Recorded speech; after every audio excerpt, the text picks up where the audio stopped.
Bonjour à tous et bienvenue dans ce journal. Après la tour Broca en 2007, la ville d'Argenteuil vient de voir les tours Mont-d'Or tomber ce dimanche.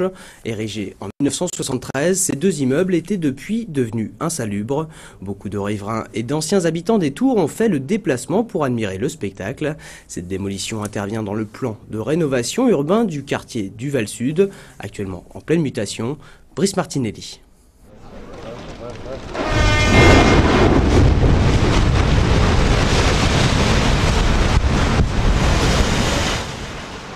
Quelques secondes auront suffi pour rayer définitivement les tours Mont-d'Or du paysage du Val-Sud.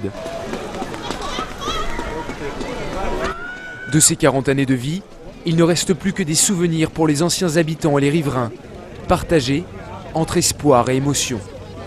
Franchement, j'ai eu un choc, mon cœur il commence à battre, c'est comme si il détruisait une partie de moi. Je ne peux pas ne pas être touché, j'habite un peu plus loin, mais je ne peux pas ne pas être touché par tout ce paysage qui se transforme progressivement. C'est plutôt bien pour les futurs résidents. Tout ce que nos anciens ont construit de leur propre main, on les a vus en une fraction de seconde, ils sont devenus un état de gravat. On espère que c'est détruit pour le meilleur. Le meilleur, tous l'espèrent pour un Val-Sud en pleine rénovation urbaine. Le quartier se transforme, les tours laisseront place à des bâtiments de 5 étages maximum.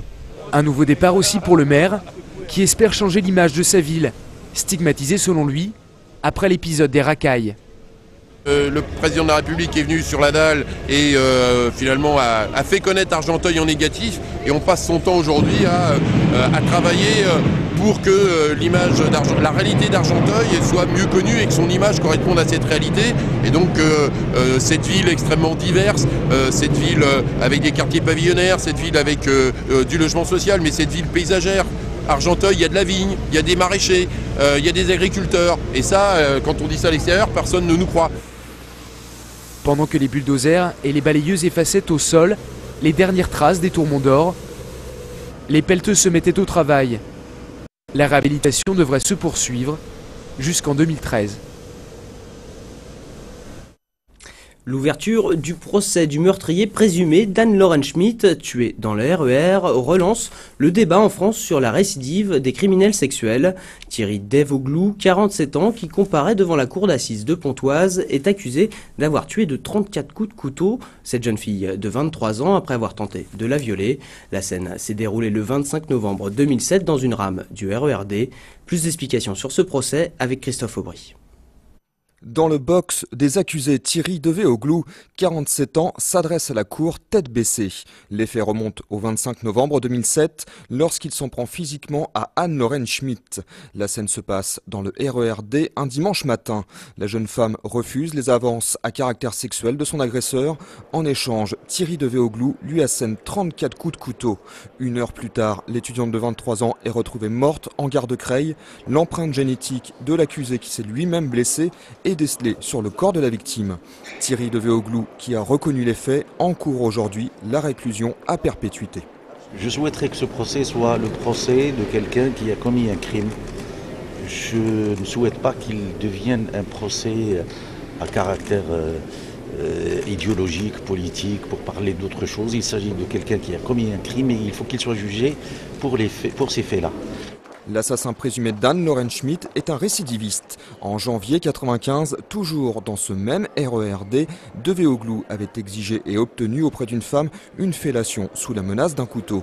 La cour d'assises de l'Oise avait condamné le violeur à 5 ans de prison, dont 2 avec sursis. L'ouverture de ce procès aux assises de Pontoise relance le débat sur la récidive et le suivi des criminels sexuels. Le discours du père est destiné à attirer l'attention de l'opinion publique et des hommes politiques sur une situation légitime du traitement des récidivistes. Ce n'est pas le lieu de l'audience. Le lieu de l'audience, c'est de juger les actes d'un homme et il ne s'agit pas de juger le système à travers cette audience. L'audience doit se poursuivre demain avec l'audition des proches de l'accusé. Le verdict sera rendu mercredi. La tâche se complique pour la ville de Gonesse, candidate à l'accueil de Roland-Garros. Ce week-end, Paris a réaffirmé son intention de garder le tournoi sur son sol. Auditionné samedi par la Fédération française de tennis, son maire a proposé une convention de 99 ans si la compétition était maintenue dans la capitale. Bertrand Delanoë a également annoncé que son projet prévoit une extension de 60% du site actuel, soit 5 hectares de plus. Vous pourrez retrouver la vidéo de présentation de ce projet parisien sur notre site vonews.fr. Et on passe à la performance sportive du week-end. Elle est l'œuvre des pongistes de Pontoise-Cergy, menés 2-0 par les Autrichiens de Niederösterreich. Les hommes de Christian Adam ont arraché un succès de prestige, synonyme de qualification pour les quarts de finale de l'Etu Cup, l'équivalent de l'Europa League en football. Fabien Madigou a assisté à ce retournement de situation. Peng Lung-Chang peut exulter. Le Taïwanais de Pontoise-Cergy vient d'offrir une victoire inespérée à son club. Le destin n'était plus entre nos mains puisque si Roskilde battait les Allemands, on était quand même éliminés malgré la victoire. Donc voilà, après il fallait attendre. Bon, le sort nous a souri. Les Allemands ont joué aussi le jeu en mettant pratiquement leur équipe, je crois qu'ils ont joué avec leur équipe type. Donc voilà, la victoire des Allemands plus notre victoire à l'arrache fait qu'on se qualifie pour un quart de finale de l'ETTE Cup qui est quand même aussi une très belle épreuve. Une qualification acquise au forceps car tout avait mal commencé pour l'AS Pontoise-Cergy. Assuré de la première place, Niederösterreich a pourtant amené son équipe B en terre valdoisienne. Mais Peng Lung-Chang et Adrien Matenet sont sèchement battus 3-7-0 lors de leurs 2 premiers matchs face à des joueurs pourtant moins bien classés. C'est vrai que ce soir il y a eu des bas et des hauts.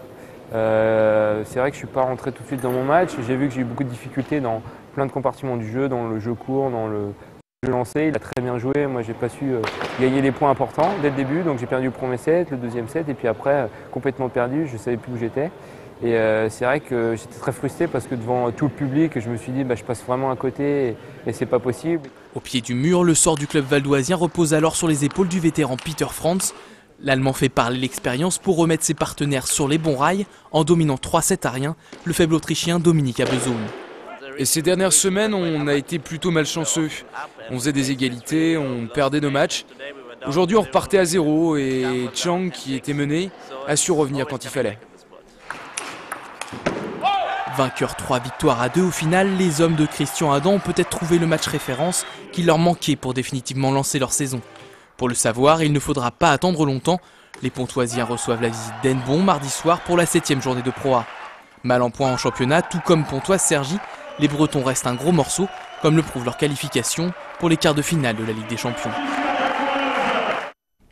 Et autre performance en judo, cette fois-ci, dimanche au Japon, Clarisse Agbenienou a de nouveau montré qu'elle était la patronne en moins de 63 kilos. À seulement 18 ans, la judokate du club Les Escales d'Argenteuil a disposé d'une autre française, Gévrise Eman, par la plus petite des marges, en finale du Grand Chelem de Tokyo. C'est la première compétition de cette envergure que l'Argenteuillaise remporte chez les seniors. En bref, le match comptant pour le 8e tour de la Coupe de France entre l'Entente Sannois-Saint-Gratien et le FC Metz a été reporté ce week-end en raison des intempéries. Il devrait avoir lieu finalement le samedi 18 décembre à 20h. Par conséquent, la rencontre de CFA initialement prévue face à Compiègne est décalée à une date ultérieure. Et on passe maintenant à notre série hebdomadaire consacrée cette semaine aux animations et aux initiatives à l'approche de Noël. Aujourd'hui, cap sur Éragny, plus précisément sur le parking d'Art de Vivre, où un bus de l'Astivo y effectue tous les midis un arrêt un peu spécial. Depuis 7 ans, cette société de transport organise, en partenariat avec le Secours Populaire, une grande collecte de jouets en faveur des enfants défavorisés. Voyez ce reportage signé Eladji Koli. C'est un traîneau du Père Noël un peu particulier qui s'est arrêté sur le parking de ce centre commercial. Dans le cadre de l'opération Noël pour tous, 5 employés de l'Astivo ont troqué leur uniforme de conducteur pour celui de bénévole. Objectif, collecter un maximum de cadeaux pour les enfants issus de familles défavorisées. Depuis 7 ans, c'est Corinne qui encadre les opérations et elle ne voit qu'une évolution positive. On se rend compte que la qualité des jouets tous les ans est de mieux en mieux. Il y a un souci de faire plaisir. Les gens nous remercient quand ils nous croisent dans les bus de Noël. Ils nous remercient, merci pour ce que vous faites, merci pour les enfants. Et puis c'est un projet qui tient en haleine tous les ans, toute l'Astivo. Il y a des Pères Noël bénévoles qui sont là tous les ans sur leur temps de repos pour aider à cette collecte. Et voilà, c'est que du bonheur. En fait, c'est la magie de Noël, tout simplement. Et cette magie de Noël semble être partagée par plus en plus de monde. Les grandes enseignes n'hésitent pas à dresser des stands pour favoriser l'initiative. En parallèle, certaines personnes font juste le déplacement pour donner leur ancien jouet.